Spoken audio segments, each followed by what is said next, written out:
The Arizona Territory, 1873.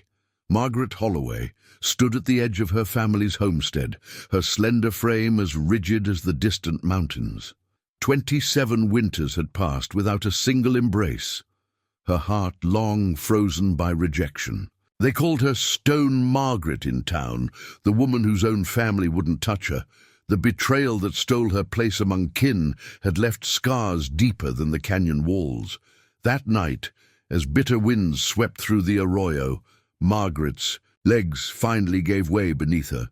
The last sound she made was a sob, soft enough that only the stars should have heard. But in the darkness, another set of ears caught the fading echo. Shíí'į found her half buried in snow, his calloused, hands gentle as they brushed ice from her face. Could a woman who had never known tenderness learn to trust the touch of a stranger? Before we jump back in, tell us where you're tuning in from. And if this story touches you, make sure you're subscribed, because tomorrow I've saved something extra special for you. Morning light filtered through the cracks of Margaret's cabin, dust motes dancing in the golden beams. She rose as she always did, alone, precise, deliberate. Her fingers traced the faded pattern of her grandmother's quilt, the only family heirloom she possessed. 27 years of solitude had taught her efficiency in movement, economy, in emotion. The cabin walls held her secrets like silent confidants. One room for sleeping, one for living, a small lean-to for washing, everything a person needed, provided they needed no one else. The wooden floors had been swept so often they shone in patches, worn by her determined footsteps. A woman alone is asking for trouble, the townspeople would say when they thought she couldn't hear. What they didn't understand was that alone had been Margaret's inheritance, delivered the day she drew her first breath, and her mother drew her last. Her father had never spoken the words of blame directly, but his eyes had. Every glance at his daughter reflected the wife he'd lost to childbirth. By her 5th birthday, Margaret had learned to move silently around him, to require nothing, to expect less. When he finally rode away on her 12th birthday, leaving her with her mother's sister, the abandonment merely formalized what had always been true. Aunt Gertrude had made her feelings plain. The girl is cursed. Won't have her touching my children.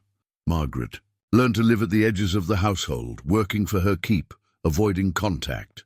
The day she turned 18, she claimed her mother's small inheritance, enough for this remote parcel of land and the cabin she built with her own hands.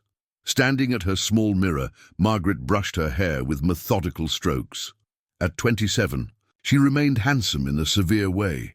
High cheekbones, clear grey eyes, skin weathered by sun and wind rather than time. The lines around her mouth spoke not of laughter, but of resolve.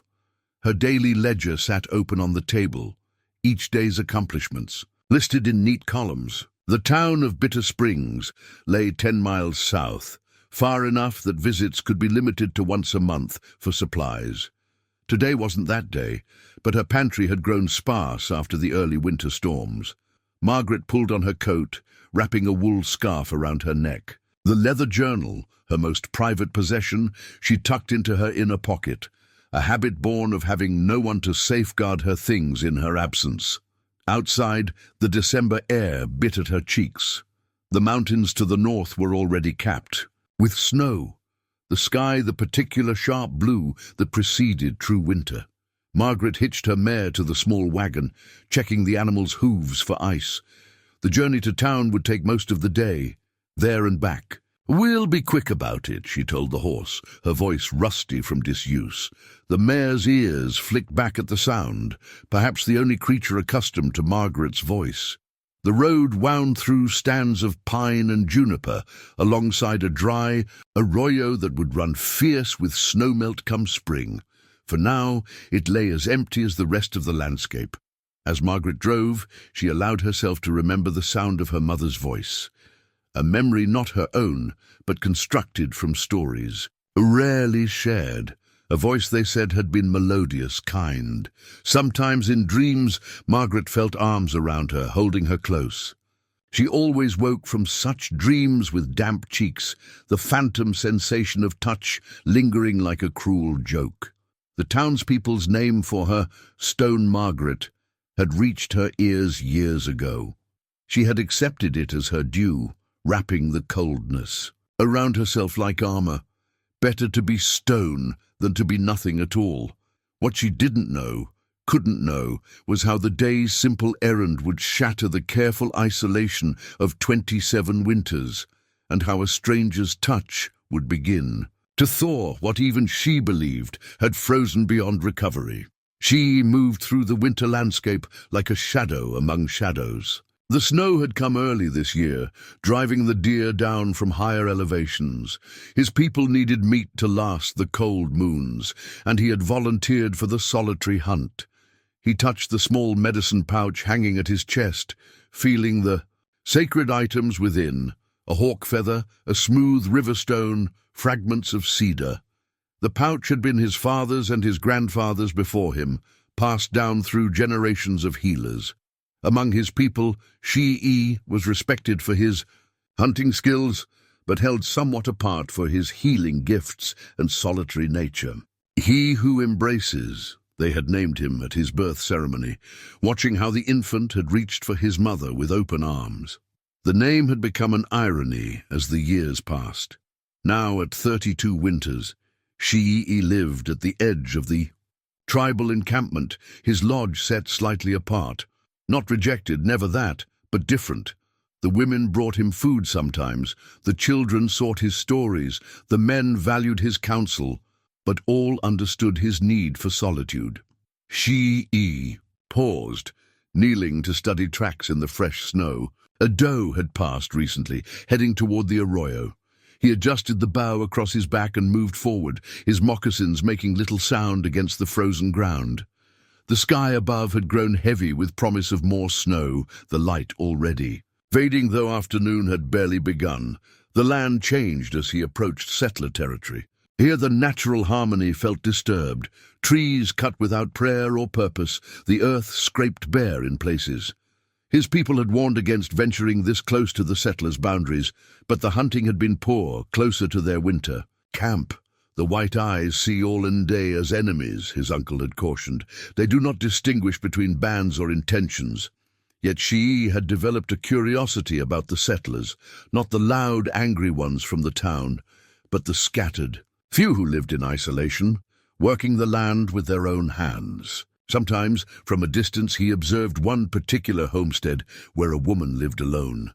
Her solitude mirrored his own in ways that stirred his interest. A sound carried on the wind interrupted his thoughts. So faint, it might have been imagination. Shíí'ĩ turned his head, listening. There it came again, a sound unlike any animal he knew, a human sound. A sob. He hesitated only briefly before changing direction, moving toward the arroyo. The fading light and thickening snowfall made tracking difficult. But Shíí'ĩ had the keen senses of a lifetime hunter. The sound had come from ahead, where the arroyo curved between two rocky outcroppings. As he rounded the bend, he saw her. A figure half buried in snow, collapsed. Against the arroyo wall, the woman from the solitary homestead.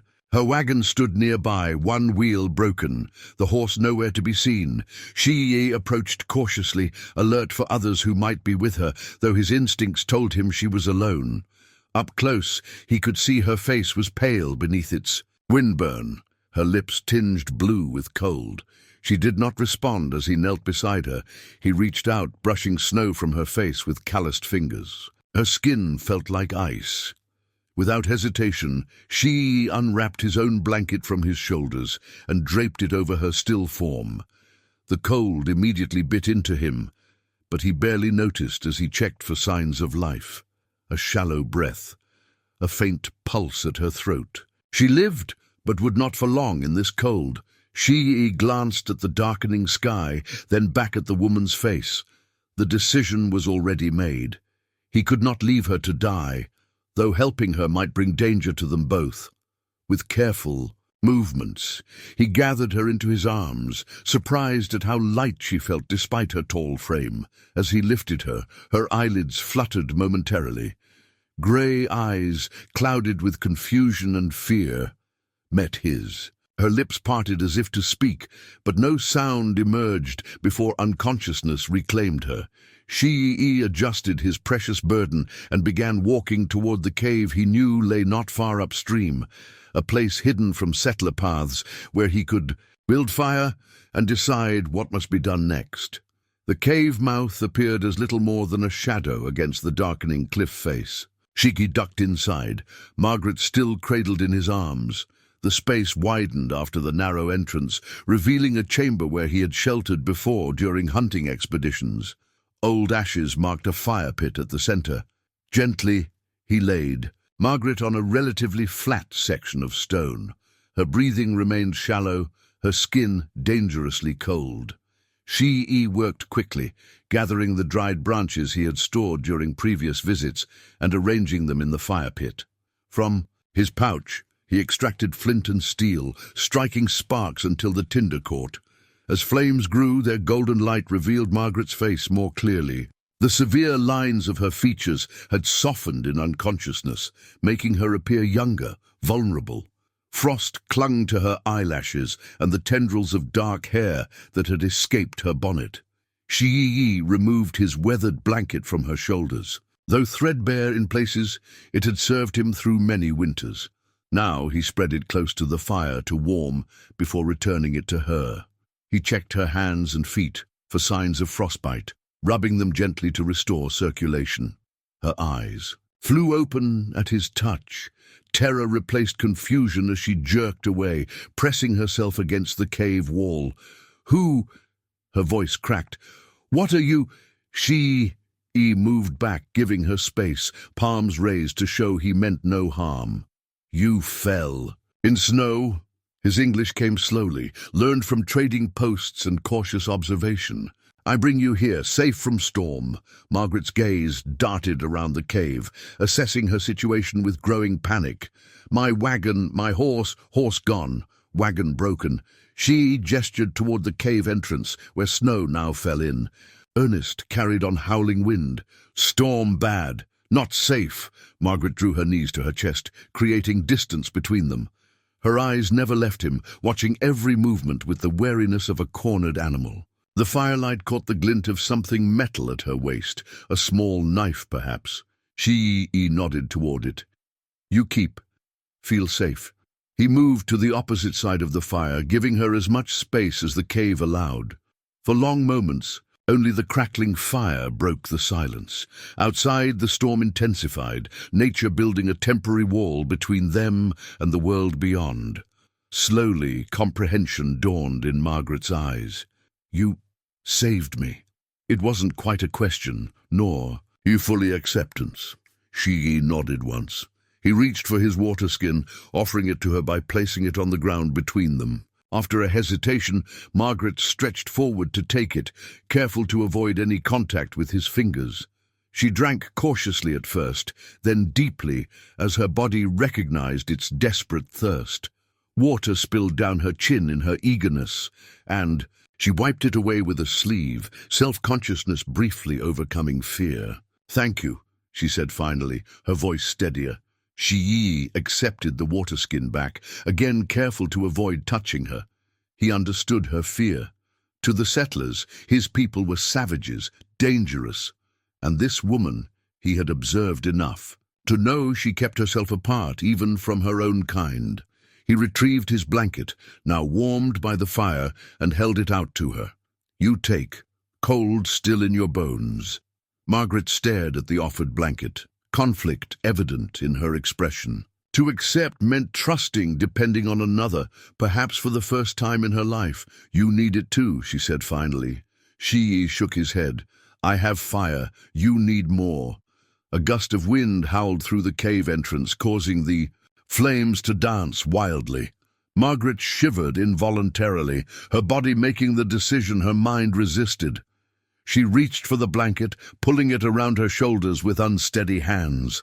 The simple garment held Shíí'ĩ's scent, pine, smoke, and something indefinable that was simply human.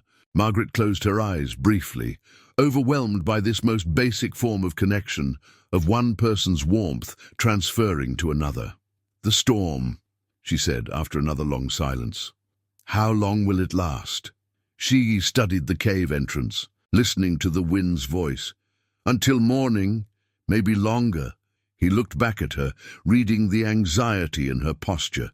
"I will stay on this side. You rest.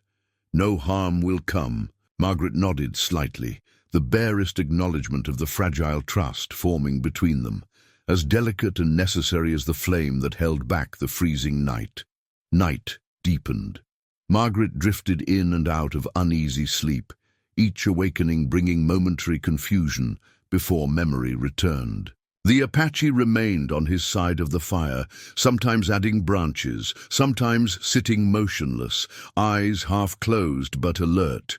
Heat began to build beneath her skin, despite the cave's chill. Margaret recognized the warning signs. She had been too long in the cold, and now her body fought back with fever. She pressed a palm to her forehead, feeling the telltale warmth. "You sick?" Not a question. Shíí'ĩ had noticed her discomfort. He reached for his medicine pouch, extracting dried leaves and roots. "I'll be fine," Margaret insisted, though her voice lacked conviction. She had treated her own illnesses for years, but her herbs were miles away in her cabin. Shíí'ĩ crushed the plants between his fingers, releasing their scent, sharp, medicinal. He added them to the water skin, shaking it gently. "Medicine will help." Margaret hesitated, then nodded once. The fever was building rapidly.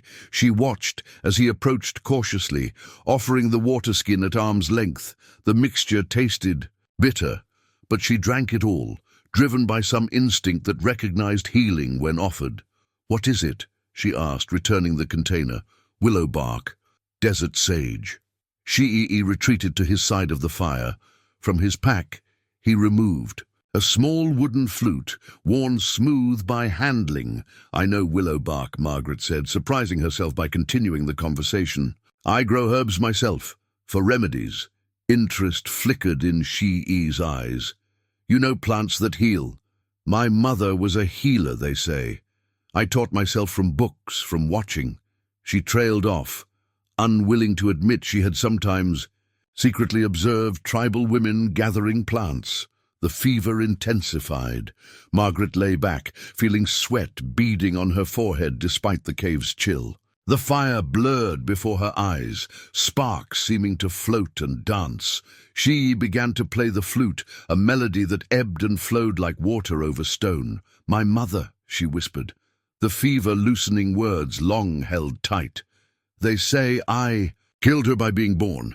The flute paused briefly, then resumed. Shíí'ĩ watched her with dark, steady eyes that seemed to understand more than her words conveyed. "Not true," he said simply when the melody ended. "Child not responsible for mother's journey to spirit world." Margaret turned her face away, unexpected tears threatening. The fever stripped away her carefully constructed defenses, leaving raw emotion exposed. "My father believed it. Everyone believed it." "They wrong." The certainty in his voice cut through her delirium. "New life, not cause death. Great Spirit decides when we come, when we go."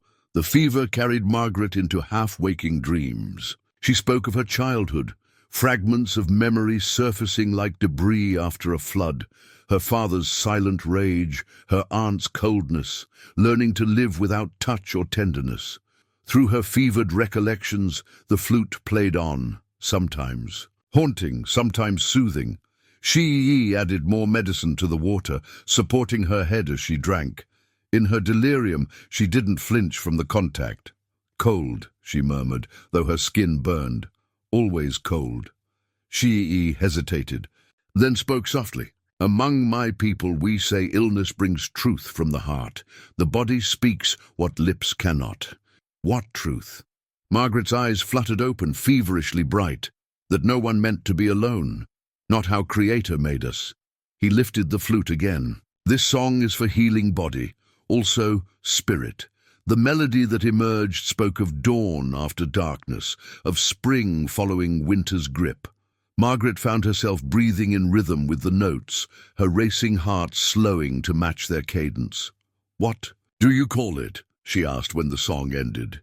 "In your language." "Nada," he said. "Medicine, healing." "Nada," Margaret repeated, the unfamiliar words strange on her tongue. Shíí'ĩ nodded approval. "You speak well." A faint smile touched Margaret's lips, perhaps the first in years. "Teach me another?" And so, as fever dreams came and went, through the long night, words passed between them. Apache to English, English to Apache. The language of healing, transcending the boundaries that had defined their separate worlds. By dawn, Margaret fell into her first truly peaceful sleep. The fever breaking with the storm outside, both spending their fury against the shelter they had found, not just of cave and fire, but of unexpected understanding.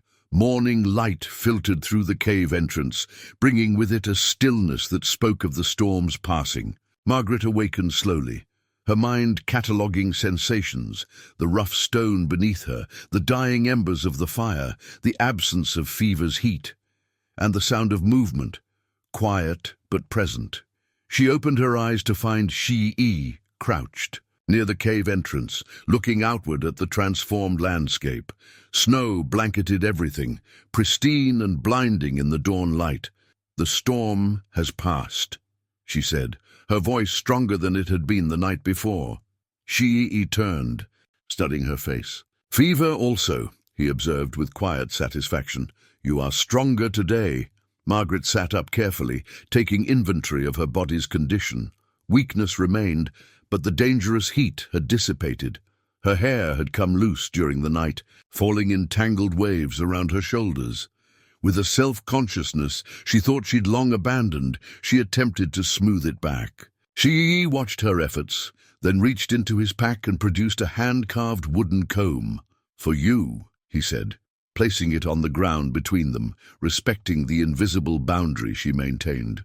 Margaret picked up the comb, running her finger along its smooth teeth. Such a simple object, yet it represented an awareness of her as a person with needs and dignity. When had anyone last considered such things for her? "Thank you," she said, the words feeling insufficient. She began working the comb through her hair, wincing at the tangles. Shíí'ĩ busied himself banking the remaining coals of their fire, giving her privacy for this intimate task. When she had finished, he offered her dried meat from his provisions. They ate in companionable silence, the awkwardness of the previous evening softened by the shared night of vulnerability and care. "We should return to your home," Shíí'ĩ said finally. "Others will look for you?" Margaret shook her head. "No, no one looks for me." She saw no reason to disguise this truth. "But I should return. My animals need tending." Shíí'ĩ nodded. "I will help you find your horse. Fix wagon. Wheel." "You've done enough," Margaret protested, though without conviction. "Your people will worry for you." A shadow crossed his features. "I am often gone hunting. They know I return when work is finished." He paused, then added, "My name, Shíí'ĩ. It means he who embraces in your language." "Shíí'ĩ," Margaret repeated carefully, trying to match the inflections. "Why do they call you this?" A hint of a smile touched his lips. "When I was born, they say I reached out, arms open to the world." The smile faded. "Name became not fitting. I keep to myself, mostly." Margaret absorbed this, recognizing the parallel to her own isolation. "My name is Margaret," she offered in return. "In town they call me Stone Margaret." "Stone?" Shíí'ĩ looked puzzled, cold, hard. She shrugged, affecting indifference. "Untouchable." Shíí'ĩ considered. This then shook his head. "Not stone. Stones do not speak in fever dreams, do not smile when hearing flute songs." Margaret looked away, uncomfortable with being seen so clearly. She gathered Shíí'ĩ's blanket, folding it with careful precision before returning it to him. Their fingers did not touch during the exchange, yet something passed between them, a recognition, perhaps, of kindred solitude. They emerged from the cave into a world transformed. The snow lay knee-deep in places, the arroyo's edges softened to gentle curves, the sky stretched impossibly blue above them. "Your home? Which direction?" Shíí'į asked. Margaret pointed northeast, toward the distant outline of pines that marked her property. "About 3 miles, but first we should check the wagon." As they made their way back to where Margaret had collapsed, she noticed how Shíí'ĩ moved, fluid and silent even through deep snow, always aware of their surroundings. He paused occasionally, listening to sounds she could barely detect. The wagon lay half-buried in snow, one wheel completely shattered. Nearby, to Margaret's surprise, stood her mare, sheltered in the lee of a rock formation. "She is wise," Shíí'ĩ said, approaching the animal with gentle movements. "Found protection from storm." The horse nickered softly as he approached, showing none of the fear Margaret would have expected. She watched in amazement as Shíí'ĩ murmured to the animal, stroking its nose with evident affection. "I can repair this," he said, examining the broken wheel. "But not here. We will lead horse, come back for wagon when path is clear." Margaret nodded, suddenly seeing her homestead through new eyes, not as a refuge from the world, but as a damaged place in need of repair, like herself. "There's room in my barn," she said, the words changing everything. "If you wish to stay until the wheel is fixed." The journey to Margaret's homestead took longer than usual, the snow impeding their progress. They walked in silence, the mare following obediently behind them, Shíí'ĩ occasionally pausing to get his bearings in the transformed landscape. When the cabin finally came into view, Margaret saw it as if through a stranger's eyes. The solitary chimney issuing thin smoke from the banked morning fire, the weathered logs darkened by years of sun and rain, the small barn leaning slightly to one side, her domain, her fortress. Now, for the first time, it would shelter someone other than herself. "The storm damaged your roof," Shíí'ĩ observed, pointing to a section where shingles had been torn away, leaving a patch of exposed beams. "I didn't notice," Margaret admitted, unsettled by the oversight. Had she been so focused on leaving that she'd neglected to secure her home properly? Or perhaps the damage had occurred during the height of the storm, while she lay fevered in the cave. They approached the cabin, Margaret leading the way up the narrow path she had shoveled earlier. At the door, she hesitated, suddenly aware of what it meant to invite another into her private space. Her hand trembled slightly as she lifted the latch. Inside, the cabin was cold, the fire having burned down to embers. The single room appeared smaller, with 2 people in it, the furnishings sparse but meticulously arranged, a bed in one corner, a table with 2 chairs she'd crafted herself but never needed the second, a small bookshelf containing her few precious volumes. On the mantel above the fireplace sat her mother's silver hand mirror, its surface tarnished with age. It caught Shíí'ì's attention immediately, the only decorative object in an otherwise utilitarian space. "My mother's," Margaret explained, noting his gaze. "The only thing of hers I have, besides her name." Shíí'ì nodded, but didn't. He approached the mirror, seeming to understand its significance without explanation. Instead, he moved toward the fireplace, kneeling to revive the dying embers with practiced hands. "I can do that," Margaret said, but made no move to stop him. "You rest," he replied simply, still weak from fever. While he tended the fire, Margaret busied herself at the small counter that served as her kitchen, putting water on to boil, taking comfort in the familiar routine. The mare needed tending, but that could wait until they had warmed themselves. As flames began to rise in the hearth, Shíí'ì stood and studied the roof from inside. "I can fix this," he said, pointing to where melting snow dripped through. "The damaged section. And wagon wheel. Have tools?" Margaret directed him to the lean-to attached to the cabin's far side, where she kept her limited carpentry supplies. When he returned, he carried her wooden toolbox and wore an expression of quiet approval. "You keep good tools, well cared for." She accepted the compliment with a slight nod. "My father was a carpenter before." She didn't finish the thought. "I learned to maintain what I have." While water heated, Margaret finally allowed herself to look directly at Shíí'į, seeing him clearly in the growing daylight. His face was all angles and planes, weathered by sun and wind, yet his eyes held a gentleness that belied his stoic expression. His clothes, though worn, were carefully mended, speaking to a similar ethos of preservation and care. "You should eat before working," she said, surprising herself with the concern in her voice.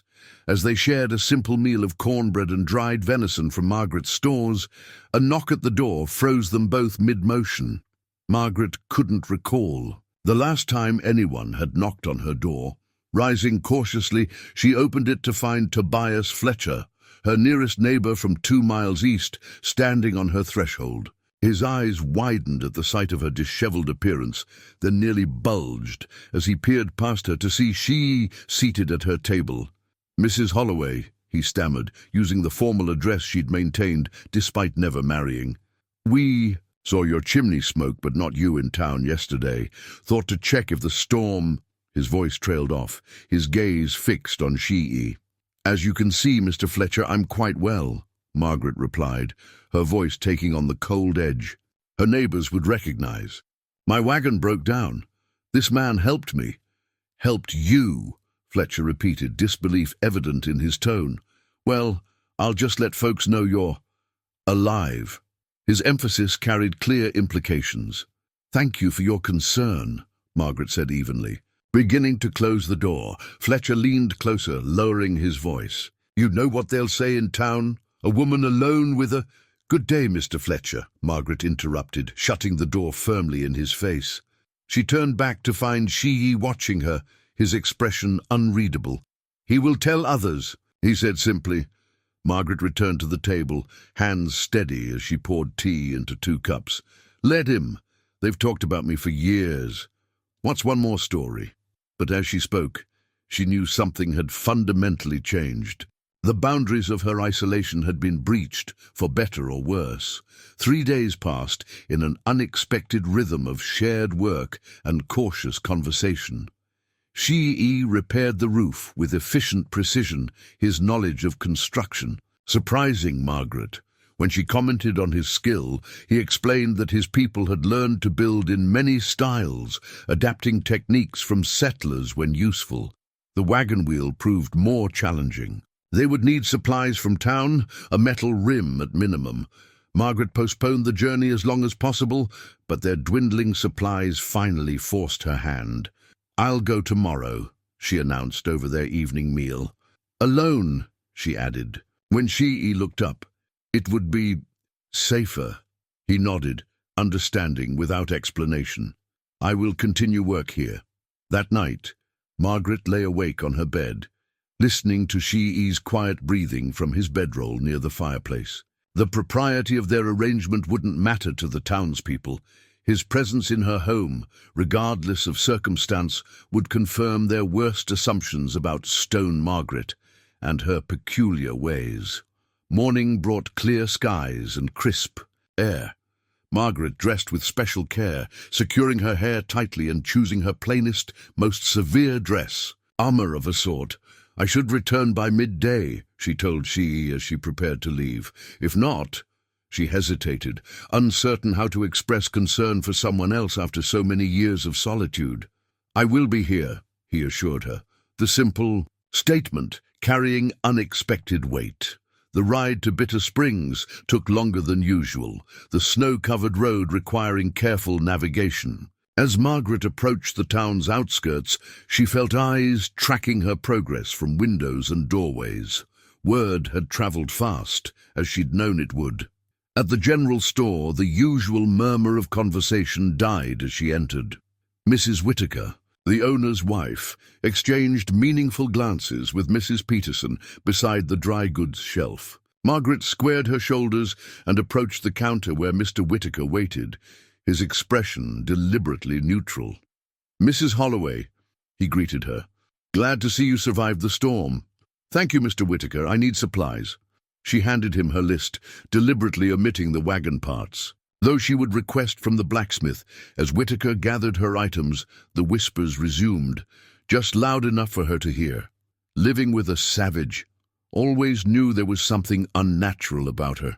Poor Mr. Holloway spinning in. His grave. Margaret kept her gaze fixed on the counter, her face impassive. This was nothing new. Only the subject of the gossip had changed. When she requested the wagon parts from the blacksmith, his normally friendly demeanor had cooled. "Take a few days," he said curtly, though his workshop stood empty of other projects. Her final stop was the post office, where a notice posted on the bulletin board caught her eye. Freshly printed, its bold letters proclaimed, "Warning to citizens, reports of Apache sympathizers endangering our community. All suspicious activities involving Indians to be reported to Sheriff, Town Council of Bitter Springs."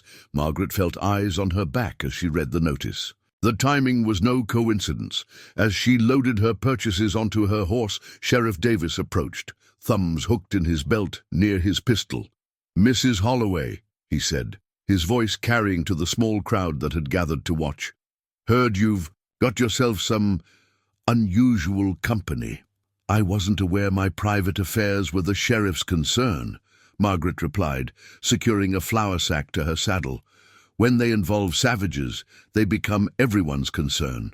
His voice hardened. "We've had raids 3 counties over, people killed. Different band entirely," Margaret said before she could stop herself. "And he helped me when no one from town bothered to check if I'd survived the storm." The sheriff's eyes narrowed. "Sounds like you've gotten mighty familiar with Indian ways. That's concerning to folks around here. Is there a law against accepting help when it's offered?" Margaret asked, meeting his gaze directly. "Not yet," the sheriff conceded. "But we're watching, Mrs. Holloway. Wouldn't want any accidents to befall you out there all alone." The threat hung in the air between them. Margaret mounted her horse, looking down at the sheriff and the gathered townspeople. "I've been alone for 15 years, she said clearly.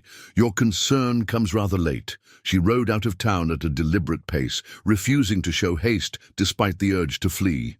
Only when Bitter Springs disappeared behind her did she allow her shoulders to relax marginally. The homestead came into view just past noon.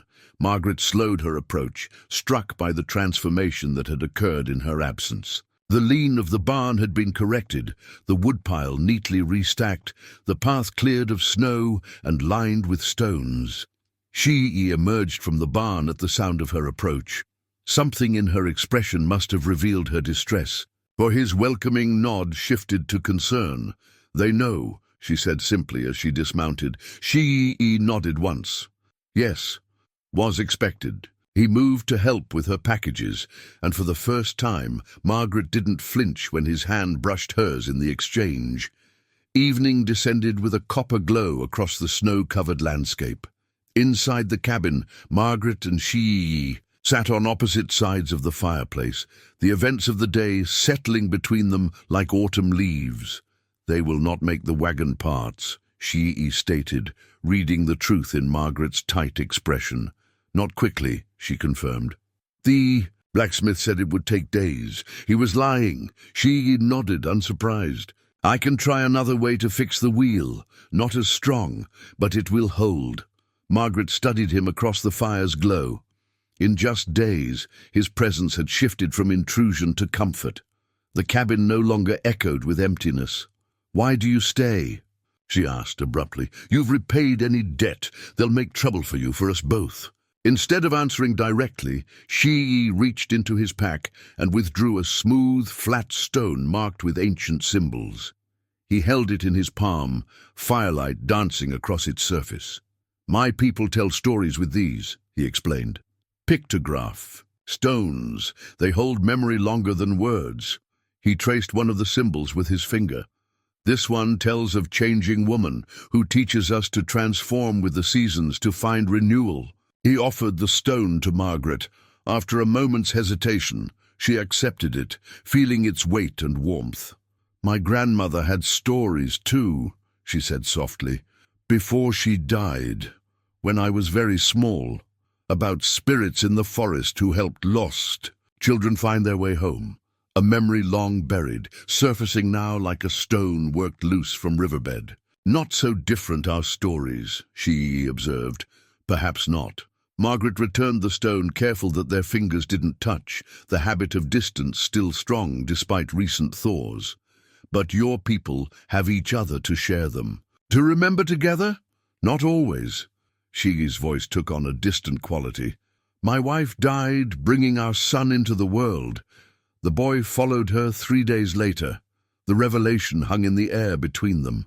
Margaret felt the familiar ache of recognition, another soul marked by loss at life's beginning. The women said I must find another wife, continue my family line, he continued, but I chose solitude instead. They call me Shíí'ì, he who embraces, but I embraced only memories for many seasons. I'm sorry, Margaret said the words. Inadequate but sincere. It was 9 winters ago.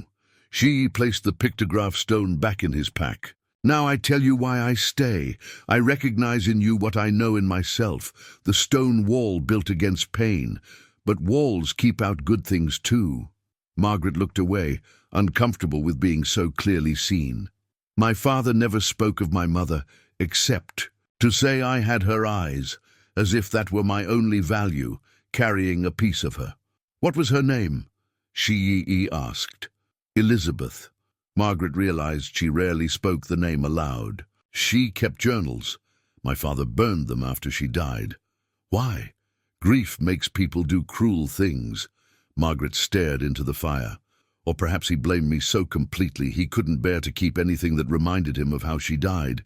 And, your aunt, she raised you. Margaret gave a bitter laugh. Housed me, fed me, taught me to be invisible. She found herself telling him about the years of silent meals, of sleeping in the unheated back room, of learning to move through the household, without being noticed. I left the day I turned 18, built this place with my own hands. Strong hands, Shíí'ì observed. Strong spirit. Survival isn't strength, Margaret countered. It's just not dying. No. Shíí'ì shook his head. Many survive. Only breathing, eating, sleeping, you built home, grew plants for healing, made beauty in solitude. He gestured to the carefully crafted furniture, the small touches that transformed the cabin from mere shelter to home. This is strength. The compliment, so unexpected, brought heat to Margaret's cheeks. She busied herself banking the fire for the night, unused to such recognition. As they prepared for sleep, the routine now familiar after several days, Shíí'ì spoke again. Tomorrow I will teach you to use bow, for hunting. Good skill, for woman alone. I'm not alone now, Margaret replied before she could consider her words. In the dimming firelight she caught the flash of his smile, quick and warm as summer lightning. For the first time in her memory, Margaret found herself smiling in return. The sensation strange but not unwelcome. That night, her dreams were not of cold rejection, but of pictograph stones bearing new symbols, waiting to be understood. Dawn painted the snow in pale gold as Margaret and Shíí'ì ventured into the forest at the edge of her property. He carried his hunting bow and a smaller one he had crafted the previous day from seasoned wood in her barn. You made this. Margaret examined the smaller bow with admiration. The craftsmanship was exceptional. Smooth curves, perfectly balanced, adorned with subtle carvings along the grip. For you, Shíí'ì replied, woman should hunt her own food if needed. The sentiment struck Margaret as remarkable. Her father had insisted women had no business with weapons. Her aunt had believed a woman's role extended only to cooking what men provided. Yet here was Shíí'ì offering not charity, but knowledge, the means to provide for herself. I've used a rifle, she admitted, but only for protection against coyotes. Bow is different. Rifle announces itself to whole forest. Bow keeps secrets. Shíí'ì demonstrated the proper stance, drawing his own bow with fluid grace. Weapon becomes part of arm, part of breath. Margaret mimicked his position, her movements stiff with self-consciousness. Shíí'į studied her form, then approached cautiously. "May I?" he asked, gesturing toward her arms. Margaret nodded, holding herself rigid as he gently adjusted her elbow, the angle of her shoulders. His touch was professional, impersonal, yet she felt each point of contact like a spark against her skin. "Breathe," he reminded her. "Draw with back muscles, not just arms." They practiced for an hour, drawing, aiming at a knot in a distant pine, releasing without arrows. Margaret's muscles burned with the unfamiliar exertion, but determination kept her focused. By the time Shíí'į finally handed her an arrow, her movements had gained a measure of fluidity. "Now we hunt," he said, satisfaction evident in his voice, "not just for food, for understanding." They moved deeper into the forest, Shíí'į leading with silent steps that Margaret tried to emulate. He paused occasionally to point out tracks in the snow, rabbit, fox, deer, teaching her to read the story written on the white canvas. "Most important skill is patience," he murmured, as they settled in a natural blind formed by fallen logs. "Hunter who hurries catches nothing." The waiting stretched Margaret's nerves at first, unused to stillness that wasn't solitude. Gradually, she synchronized her breathing with Shíí'į's, finding unexpected peace in their shared silence. A doe appeared at the forest's edge, hesitant and alert. Shíí'ĩ remained motionless, only his eyes tracking the animal. With the barest movement, he indicated that Margaret should take the shot. Panic fluttered in her chest. She had never killed a deer before, had never been responsible for taking a life to sustain her own. Shíí'ĩ seemed to sense her hesitation. "Only if you are ready," he whispered. "Respectful heart makes clean shot." Margaret raised her bow, drawing as he had taught her. The doe lifted its head, ears pivoting toward them. For a heartbeat, Margaret felt connected to the animal, both female, both alert to danger, both survivors in a harsh world. Her arrow flew, striking the doe's shoulder rather than the heart. The animal bolted, wounded but not killed. Margaret's dismay must have shown on her face, for she immediately rose. "Good first shot, now we track." They followed the blood trail through the trees, Shíí'ĩ teaching as they went. Animal deserves quick end. Hunter's responsibility. When they found the doe, collapsed in a small clearing, it was still breathing in shallow pants. Shíí'ĩ handed Margaret his knife. "Finish with respect," he instructed. "Thank deer for life it gives." Margaret approached the dying animal, her hand trembling. Shíí'ĩ knelt beside her, his hand covering hers on the knife hilt. "Like this," he said, guiding the blade to the throat. "Quick, merciful." Together they completed the kill. Afterward, Shíí'ĩ spoke words in Apache, a prayer of thanks that needed no translation. The field dressing of the deer became another lesson, which parts to save, how to honor the animal by using everything. Margaret worked alongside him, her initial squeamishness giving way to focused attention. As they prepared to carry their harvest home, Shíí'ĩ placed his hand on the deer's flank one last time. "Life continues through us now," he said. "This is the circle." Margaret nodded, understanding blooming like spring after winter. This was not the brutal killing her father had glorified in his hunting stories. This was connection to the land, to survival, to the ancient cycle of giving and receiving. They returned to the cabin as afternoon shadows lengthened, burdened with meat and hides, but somehow lighter in spirit. When Shíí'į's hand accidentally brushed hers as they stored the venison, Margaret found herself leaning briefly into the contact rather than pulling away. That evening, they shared a meal made from their hunt. The venison tasted different to Margaret, richer, more meaningful, knowing she had participated in the full circle from forest to table. "You have hunter's eyes," Shíí'ĩ observed over the meal. "See clearly, even things far away." Margaret accepted the compliment with a nod, no longer deflecting kindness as if it were attack. "I had a good teacher." A week passed in what felt to Margaret like borrowed time. The wagon wheel remained unrepaired, the blacksmith having sent word through Fletcher that supplies were delayed. Neither Margaret nor Shíí'į believed the excuse, but it had become a convenient fiction that allowed their days together to continue. Each morning brought new lessons: tracking, bow-making, identifying edible plants that survived winter. Each evening brought stories exchanged by firelight, the space between them gradually narrowing as comfort replaced caution. They were smoking venison strips behind the barn when the sound of approaching horses broke their peaceful rhythm. Shíí'į tensed, his hand instinctively moving to the knife at his belt. "Stay here," Margaret said, wiping her hands on her apron. "I'll see who it is." She rounded the barn to find Sheriff Davis dismounting from his horse, flanked by 3 men from town, the blacksmith, Fletcher, and Reverend Caldwell. The sight of the minister made Margaret's stomach tighten. This was no casual visit. "Mrs. Holloway," the sheriff greeted her, thumbs hooked in his belt near the gleaming badge that caught the winter sunlight. "Need a word?" "You're on my property, Sheriff," Margaret replied evenly. "State your business." Davis's eyes scanned the homestead, looking for signs of Shíí'ĩ. "Town council sent us. There's been increased Apache activity to the south. 3 wrenches hit in the past month. Different band entirely," Margaret said, repeating her earlier assertion. "If you've come to warn me, consider me warned. We've come about your guest," the sheriff spat the last word. "Man's got a right to know who's harboring Indians in our community." "I'm harboring no one. I have a friend helping with repairs. After the storm damaged my property. Last I checked, friendship wasn't a crime in Arizona territory."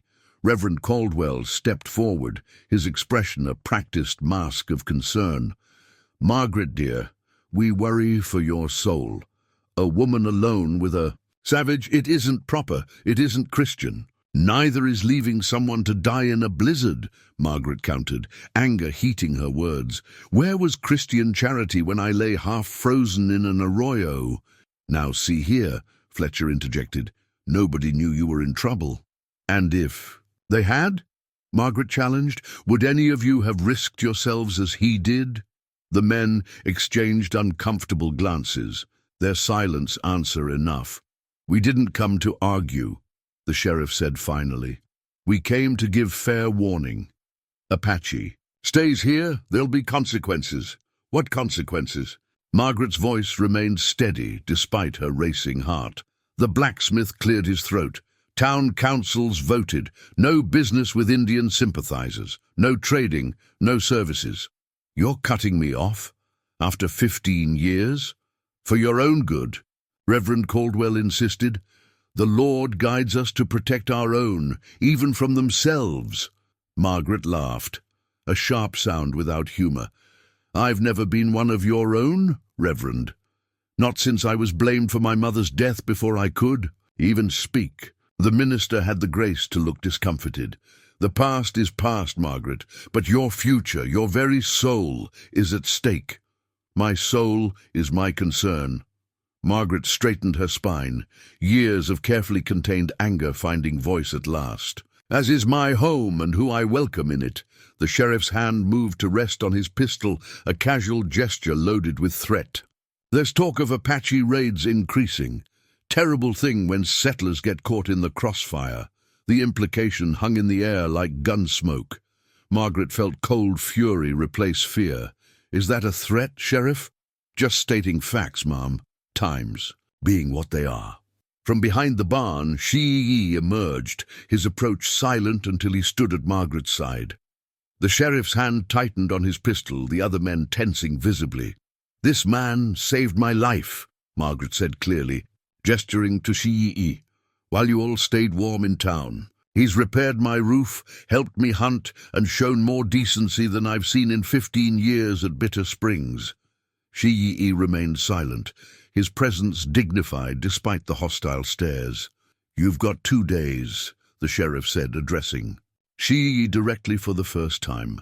"Then I'm coming back with more men. Don't make this uglier than it needs to be."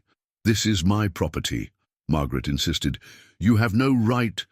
"Property can be reassessed for taxes," the blacksmith interrupted. "Declared abandoned if payments fall behind, or claimed through eminent domain," added Reverend Caldwell. "For community safety." Margaret recognized the trap closing around her. Without access to town, without the ability to sell her goods or pay her taxes, she would lose everything she had built. As the men mounted their horses to leave, Sheriff Davis delivered a final warning. 2 days, Mrs. Holloway. Then we'll consider you as hostile as any Apache. When the dust from their departure settled, Margaret and she stood side by side in the yard, the threat binding them more closely than any shared meal or story. "I should go," Shíí'į said quietly. "They will take your home." Margaret turned to him, something fierce and unfamiliar burning in her chest. "This stopped being just about my home the moment they threatened you." Night descended, bringing with it the weight of decisions unmade. Margaret and Shíí'ĩ sat by the fire, the sheriff's ultimatum hanging between them like smoke. "I must return to my people," Shíí'ĩ said finally. "Speak with the council elders." Margaret nodded, her throat tight with unspoken fears. "When?" "Tonight, under darkness, return before dawn." The thought of him traveling alone through hostile territory made her stomach clench, but she recognized the necessity. "Be careful." The sheriff meant his threats. Shíí'ĩ prepared swiftly, taking only his bow and knife. At the door, he paused. "Lock this behind me."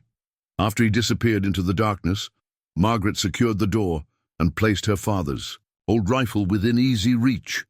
Sleep evaded her as she stared into the dying embers, the cabin suddenly too quiet without Shíí'ĩ's steady presence. The winter moon guided Shíí'ĩ through familiar paths, his moccasins making no sound on the frozen ground. His people's winter camp lay hidden in a sheltered canyon, 2 hours' journey from Margaret's homestead. He had visited twice since the storm, briefly and secretly, to assure them of his safety and explain his prolonged absence. This time would be different.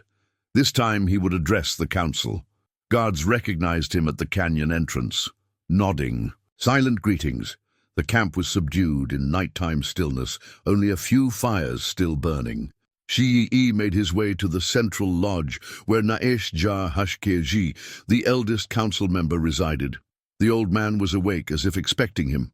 "Shíí'ĩ," he greeted, "you come with troubled thoughts. I see them in your eyes." "I seek council wisdom," Shíí'ĩ replied respectfully. "The matter cannot wait until morning." Shíí'ĩ reached for a wooden staff adorned with eagle feathers and sacred symbols, the talking stick that gave its holder the right to speak in council. He struck the ground twice with its base, a summons to the other elders. Within the hour, 7 council members gathered in the lodge, sitting in a circle around the central fire. Shíí'ĩ waited until the talking stick was passed to him before speaking. "The settler town threatens the woman whose life I saved," he began, explaining Margaret's situation and the sheriff's ultimatum. "They would take her home because she showed me kindness." Daxi, a younger council member with a warrior's scars, spoke next. "Why risk yourself for a white woman's troubles? Their kind has brought nothing but suffering to our people." "She is not like others," Shíí'ĩ replied. "She lives apart, rejected by her own, as I once was after losing my family." An elder woman, Nijoni, studied him with knowing eyes. "Your face changes when you speak of this woman. There is more than obligation in your heart." Shíí'ĩ did not deny it. "I have found understanding where I expected none." Murmurs circulated through the lodge. Shíí'ĩ raised his hand for silence, then spoke. "The settlers speak with forked tongues. They claim peace while preparing war." He gestured to a young scout. "Tell what you have seen." The scout stepped forward. "Armed men gather in the town. They speak of clearing Apache from the territory. 10 guns, maybe more." Shíí'ĩ felt cold certainty settle in his chest. The threats against Margaret weren't merely words. The town planned action, with or without legal authority. "Remember Sand Creek," warned another elder, referring to the massacre where peaceful Cheyenne had been slaughtered despite assurances of safety. "White promises are written in water, not stone. This woman is different," Shíí'ĩ insisted. "She defied her people to defend me." "One kind heart does not change the storm that comes," Daxi countered. "You endanger yourself and potentially..." our people by involving yourself with settlers. The talking stick passed from hand to hand as opinions were shared. Some counseled complete separation from all settler affairs. Others suggested Shíí'į bring Margaret to their camp for protection. Finally, Shíí'ĩ reclaimed the talking stick. We have heard all voices. Now we must decide. Should our brother Shíí'ĩ continue this path with the settler woman, knowing the danger it brings?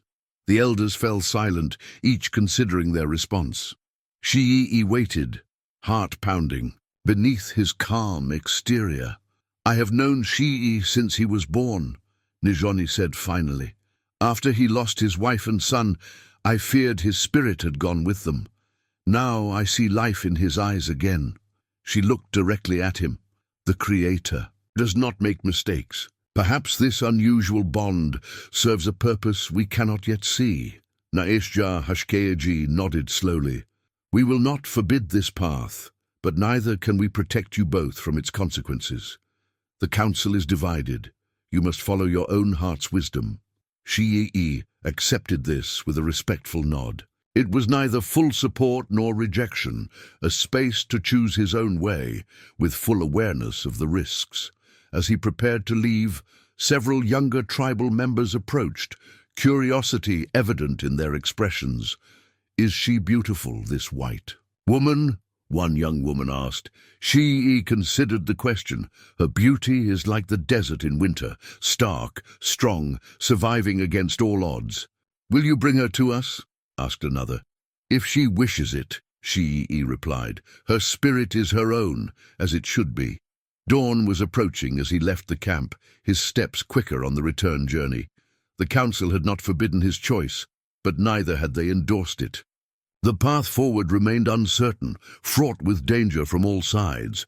Yet as Margaret's cabin came into view, silhouetted against the lightening sky, Shíí'ĩ felt a certainty that transcended the council's divided wisdom. Some journeys must be walked regardless of their ending. Dawn broke with low clouds promising rain, unusual for winter but not unheard of. Margaret had dozed fitfully in her chair by the fire, startling awake at every sound. Relief flooded her when Shíí'ĩ's soft knock came at the door. His face showed weariness but resolution as he entered. My people have spoken. They will not interfere. Is that good or bad? Margaret asked, setting coffee to boil on the stove. It means I choose my own path. His eyes met hers. As you must choose yours. They discussed options over a simple breakfast. Leaving seemed the safest choice. Margaret could sell her property, perhaps find land farther north or west. But the injustice of being driven from her hard-won home burned in her chest. This is all I have, she said, gesturing to the cabin around them. Everything I've built. Not all, Shíí'ĩ countered quietly. You have strength, knowledge, skills. That travel with you. The truth of his words settled between them. She had survived abandonment, built a life from nothing. She could do it again if necessary. Their planning was interrupted by the sudden drumming of rain on the roof. Heavy drops quickly became a downpour, unusual for the season. Margaret went to check for leaks in the newly repaired roof, finding the repairs holding well. Your work is good, she told Shíí'ĩ with genuine appreciation, better than I could have done alone. A crack of thunder shook the cabin. Through the window, they watched the rain transform to sleet, ice pellets bouncing off the ground. The temperature was dropping rapidly. I should check the animals, Margaret said, reaching for her shawl. Wait for storm to ease, Shíí'ĩ advised, but Margaret was already heading for the door. They'll be frightened, won't take long. Outside, the icy rain stung her face and soaked through her shawl in seconds. Margaret hurried to the barn, calming the nervous horse and checking that no leaks threatened the stored hay. By the time she headed back to the cabin, her clothes were drenched, her fingers numb with cold. Shíí'ĩ opened the door as she approached, concern evident on his features. You're soaked through, he observed, helping her inside. Margaret's teeth chattered as she stood dripping on the threshold. Just need to change. Fire first, Shíí'ĩ insisted, guiding her toward the hearth. He added logs, building the flames higher. Wet clothes off, wrap in blanket. Margaret hesitated, deeply ingrained modesty warring with practical necessity. Shíí'į turned his back, giving her privacy while staying close enough to help if needed. Her fingers fumbled with buttons, too numb to manage the simple task. Frustration mounted as her shivering intensified. "I can't," she admitted finally, humiliation burning despite her chill. Shíí'į turned slowly, assessing her condition with clinical detachment. "May I help?" The question hung between them, far more consequential than it appeared. To allow such assistance meant crossing boundaries Margaret had maintained her entire adult life. A violent shiver decided for her. She nodded once, keeping her eyes fixed on the floor. With efficient, impersonal movements, Shíí'ĩ helped her remove the sodden shawl and the outer layer of her dress. He wrapped a blanket around her shoulders immediately, preserving her dignity while addressing the practical need. "Sit by fire," he instructed. "I'll make tea." As warmth gradually returned to her limbs, Margaret became aware of a different kind of discomfort, not physical but emotional. The simple act of being helped had stripped away defenses built over decades. "No one has ever done that before," she said quietly, as Shíí'ĩ handed her a steaming cup. He settled beside her, close but not touching. "Done what?" "Helped me. Cared if I was cold or wet or—" Her voice trailed off, unable to articulate the enormity of what had shifted. "This is what people do," Shíí'ĩ replied simply. "Care for each other. Not in my experience." Margaret stared into the fire, memories surfacing. "When I was 12, I fell through ice on a pond, made it out myself, walked home soaking, wet in freezing cold. My aunt said I'd been careless and sent me to the barn until my clothes dried, said I'd ruin her floors otherwise." Shíí'ĩ was silent for a long moment. "Some people forget how to be human," he said finally. "Fear makes them cruel." What were they afraid of? I was just a child. Reminder, perhaps, of what they failed to do, of what they should have been. Another shiver took Margaret. This one not from cold. Tears she hadn't shed in years threatened. A lifetime of rejection, suddenly unbearable in the face of simple kindness. Sensing her distress, Shíí'ĩ moved closer. "May I?" he asked, arms slightly raised in offering. Margaret froze, understanding his intention. An embrace. The thing her name ironically promised, but she had never known. Terror and longing battled within her. "I don't know how," she whispered, the admission painful in its honesty. "Just be," Shíí'ĩ answered gently. "Nothing to learn." With a barely perceptible nod, Margaret gave permission. Shíí'ĩ moved slowly, telegraphing each motion as he would with a frightened animal. While Margaret was gone, Shíí'ĩ had visited his people's camp again, speaking urgently with the council. What transpired remained private, but he returned to the homestead with renewed purpose, carrying small pouches of supplies. He was completing his preparations when a young Apache runner arrived with urgent news. The scout's words sent him racing toward the creek bed where Margaret had gone. Margaret hurried back along the creek, anxiety mounting as the sun dipped toward the horizon. She'd taken longer than planned, and Shíí'ĩ would be worried. Worse, if the sheriff was already forming a search party, they needed to leave immediately. Rounding a bend, she collided with a solid form. Looking up in relief, expecting Shíí'ĩ, she instead found herself staring into the cold eyes of her cousin Edwin. "Well, cousin," he drawled, gripping her arm painfully, "how fortunate to find you. The sheriff will be most interested in hearing where your savage friend is hiding." Before Margaret could respond, a shadow detached itself from the trees behind Edwin. Shíí'ĩ moved silently, swift as thought, one hand clamping over Edwin's mouth while the other pressed a knife. To his throat. "Release her," he commanded softly, "or join your ancestors today." Edwin's fingers unclenched from Margaret's arm. Shíí'ĩ guided him carefully to the ground, using strips of rawhide to bind and gag him securely. "The sheriff formed search party," Shíí'ĩ explained as they hurried back toward the homestead. "We must leave now. My cousin will tell them everything once he's found," Margaret said, breathless from their pace. "By then, We will be far away." Shíí'į guided her off the path, taking a route that would leave no tracks. "I have spoken with my people. They will help us, but we must decide quickly." "Decide what?" "Whether to seek shelter with them temporarily, or—" he hesitated, "or to follow another path entirely, one where we belong to neither world, but perhaps can build something new." Twilight painted the landscape in muted purples as Margaret and Shíí'ĩ crested the final rise overlooking her homestead. They froze at the sight that greeted them. Flames engulfed the cabin, tongues of orange and red licking at the roof Shíí'ĩ had so carefully repaired. Black smoke billowed into the darkening sky. In the yard, shadowy figures moved about, at least 5 men on horseback. "They didn't even wait for the sheriff's paper," Margaret whispered, shock rendering her voice hollow. Shíí'ĩ pulled her down behind a rocky outcropping. "Fletcher," he identified, his keen eyes picking out details in the fading light. "Blacksmith, others from town." "The animals," Margaret said suddenly. "They're still in the barn." Before Shíí'ĩ could stop her, she was moving, staying low, and using the contours of the land for cover. He followed silently, recognizing the futility of trying to hold her back. They paused in a stand of junipers at the property's edge. The vigilantes had not yet set fire to the barn, instead focusing on thoroughly destroying the cabin. One man emerged, carrying something in his arms. "My grandmother's quilt," Margaret recognized, her voice tight with fury. "They're looting before burning." Another vigilante appeared, clutching Margaret's leather journal and waving it like a trophy.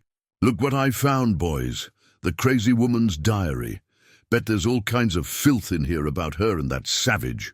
The men's laughter carried clearly through the evening air. Margaret's hands clenched into fists, her body tensing to spring forward.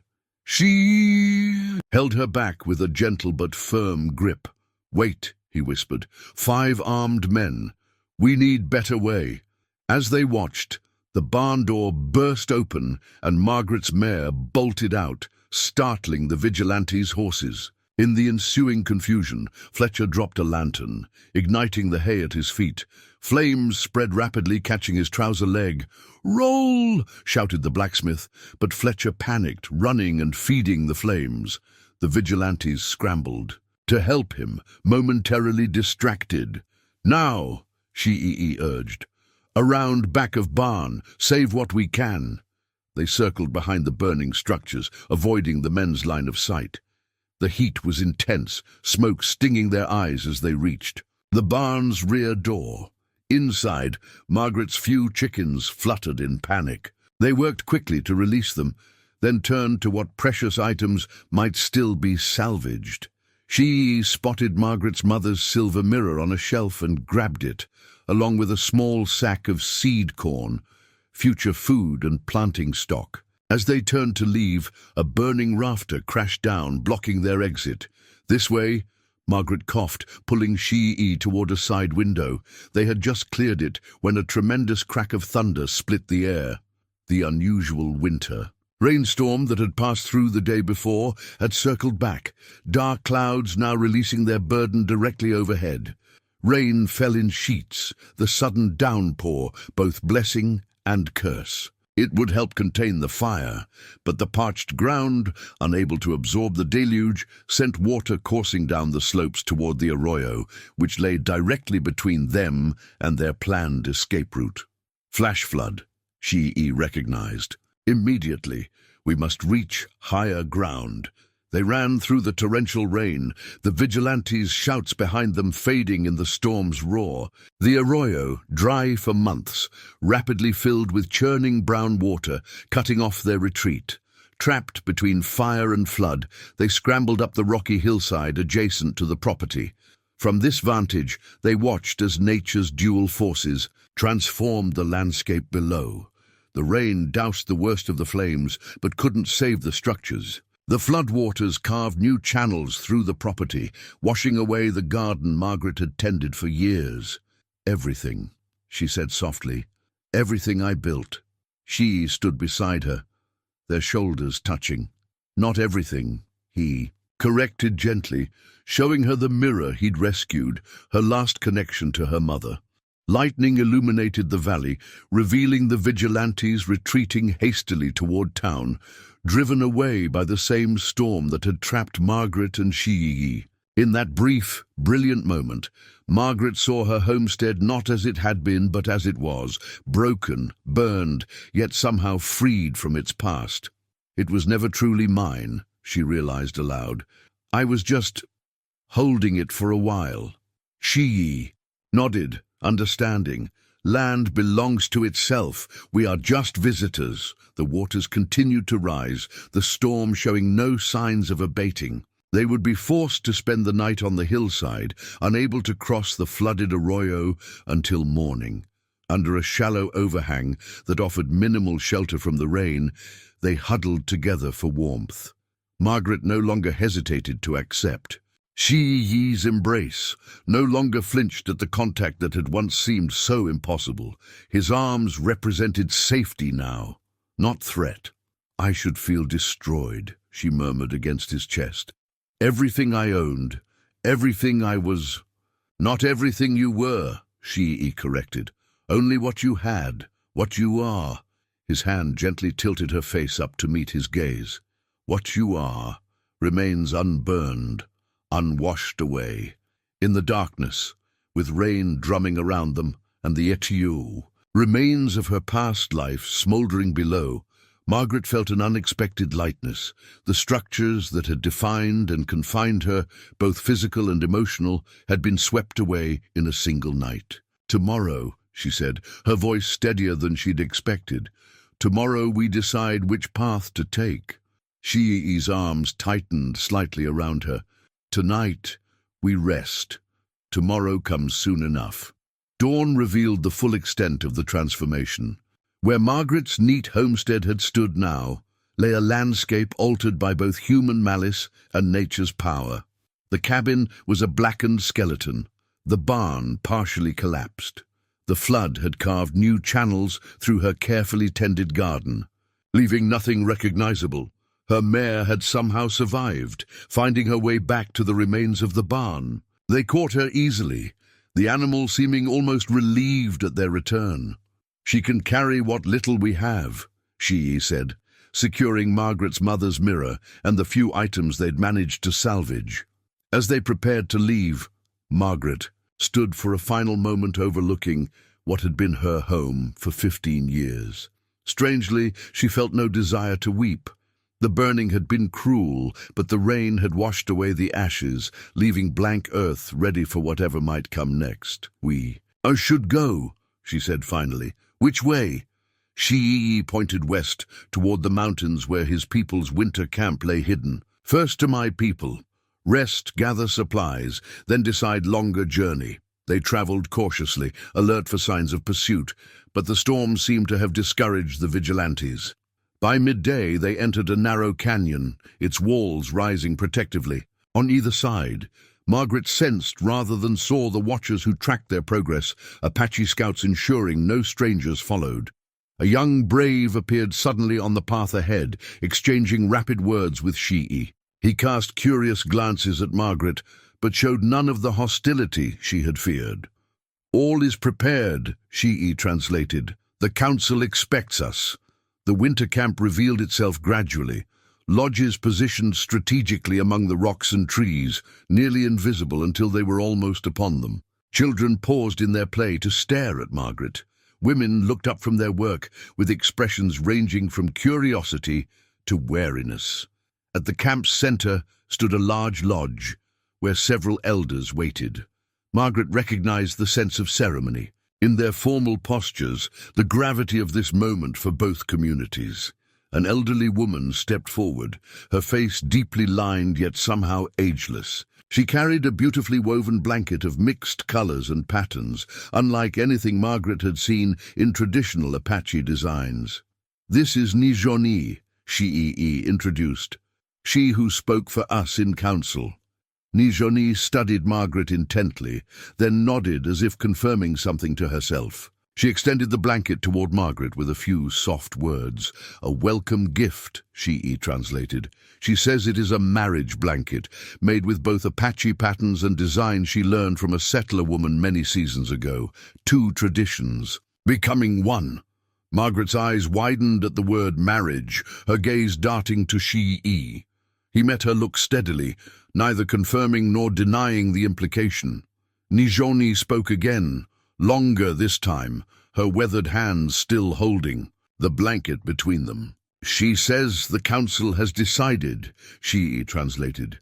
"You may stay among our people until spring thaw makes mountain passes clear." Then he hesitated, something vulnerable crossing his features. "Then we must decide our path, together or apart."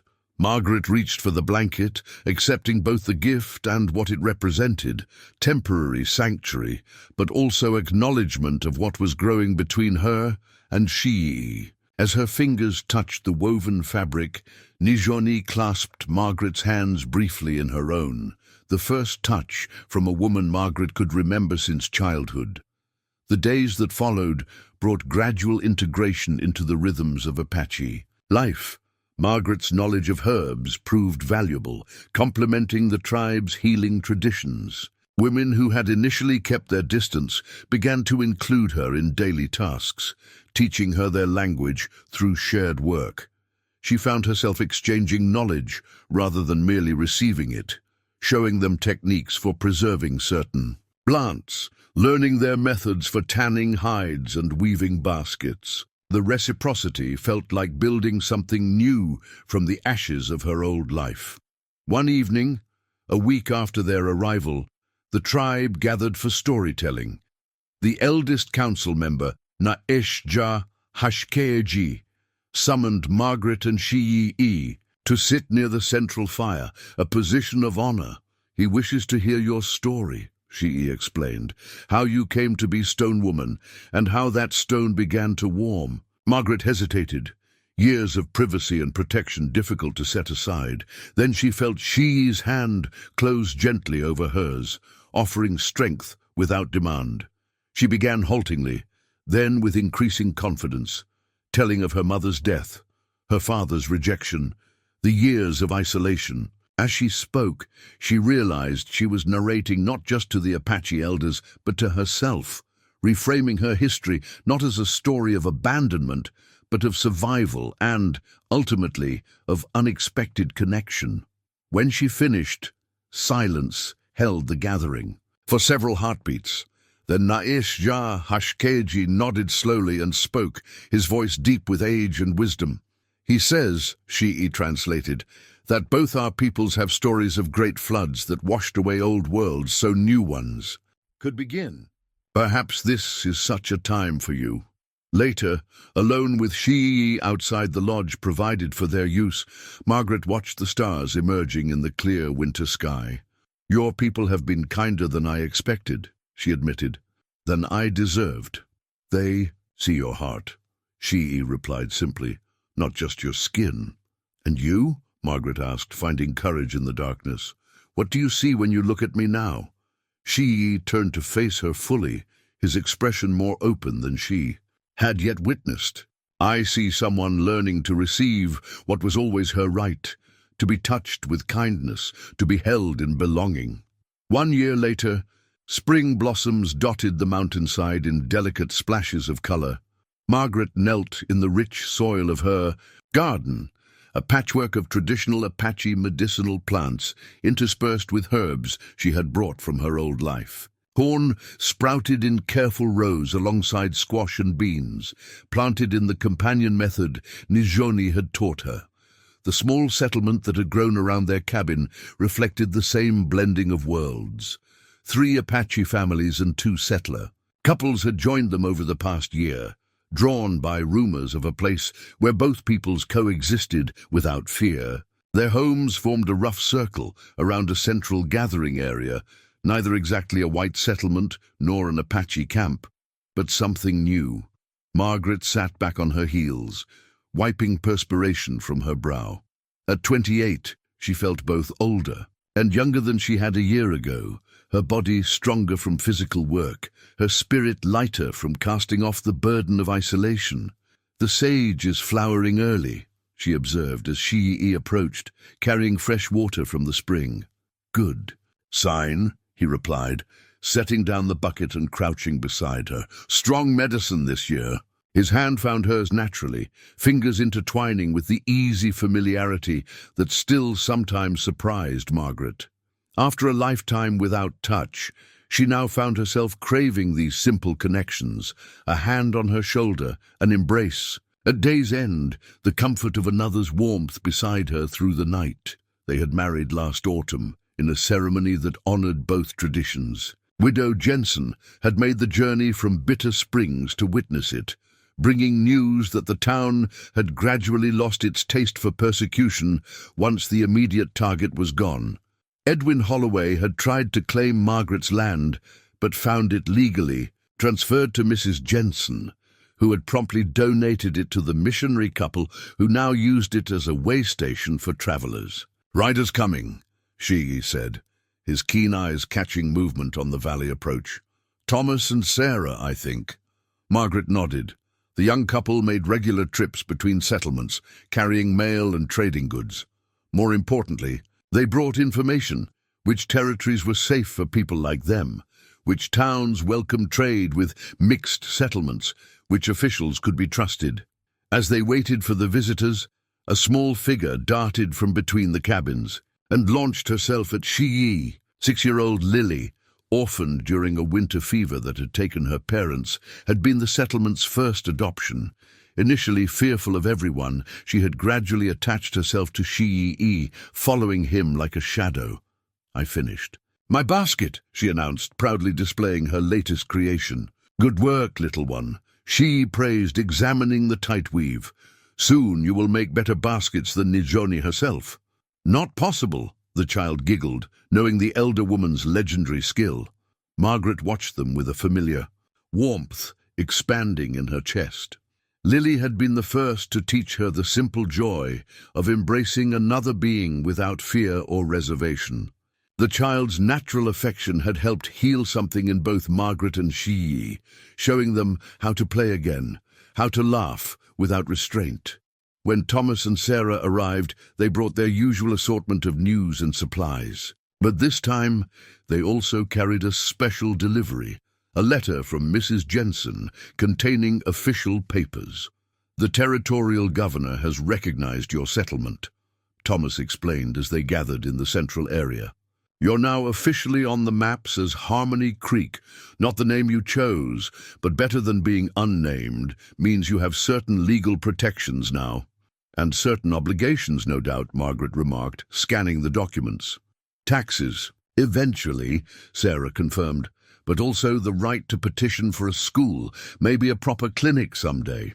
As the community discussed this development, Margaret slipped away briefly to the cabin she shared with Shíí'ĩ. Inside, she went to the small shelf where her mother's silver mirror stood beside Shíí'ĩ's carved flute. Artifacts of their separate pasts now united in a shared present. The mirror's reflection showed a face transformed from the one that had gazed back at her in the solitary cabin of Bitter Springs. The severe lines had softened, the perpetual wariness replaced by quiet confidence. She was no longer Stone Margaret, nor simply Shíí'ĩ's wife, but someone both familiar and new, forged in the fires of rejection, tempered by unexpected love. Outside, the evening gathering began, a ritual blend of Apache songs and settler hymns around a common fire. Lily waited impatiently for Margaret, small hand extended in unthinking expectation of being held. "Coming, little one?" Margaret said, taking the child's hand in hers. As they joined the circle, Shíí'ĩ welcomed them with an arm around Margaret's shoulders, drawing her close against his side. The simple gesture, impossible to imagine just a year before, now felt like coming home. In the firelight, with voices raised in harmony around them, Margaret closed her eyes briefly, storing this moment in memory. She who had never known what, A hug felt like, until a poor Apache's arms taught her what love meant now lived, embraced not just by one person, but by an entire community born from that first courageous touch.